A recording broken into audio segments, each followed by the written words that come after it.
and even if he had already practiced his lines, he knew that they would be hard for them to come out. So he turned around and faced his childhood friend.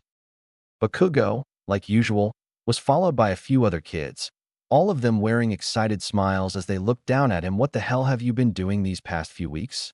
Always just disappearing and avoiding us as if we were villains, Bakugo said as he took a step closer to Izuku, who only looked down at his feet, his face covered by the shadows his hair made. Finally, Bakugo grabbed his shoulder as he used his quirk to burn him once more. Or do you just think that some pathetic piece of trash like you is better than us?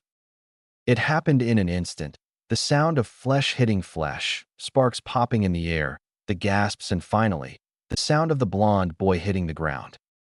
Bakugo was in shock, the cold concrete under him, the dwindling warmth on his hand from his quirk, and the pain in his jaw from the punch Izuku gave him.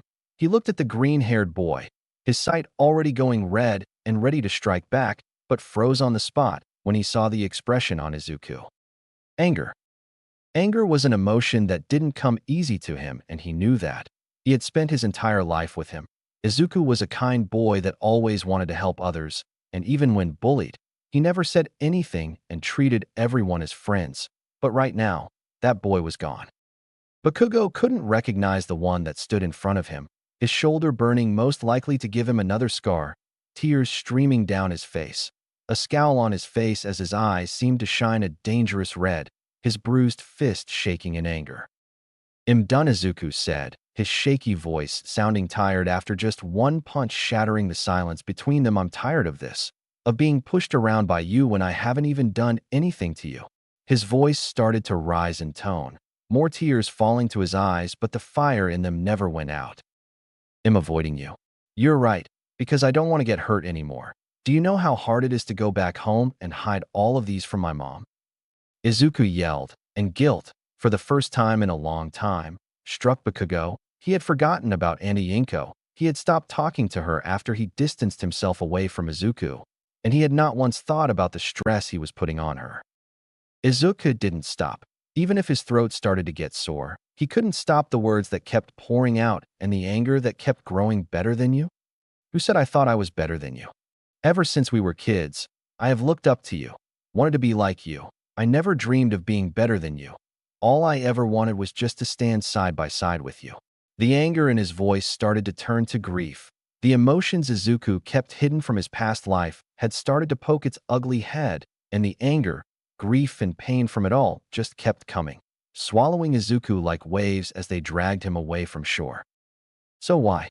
What did I do for you to hate me so much?"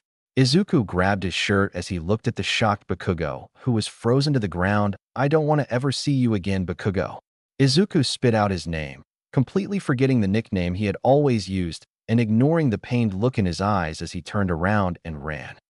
A memory suddenly jumped to the front of his mind, one that he took a hold of to try to keep himself from being dragged by his own emotions.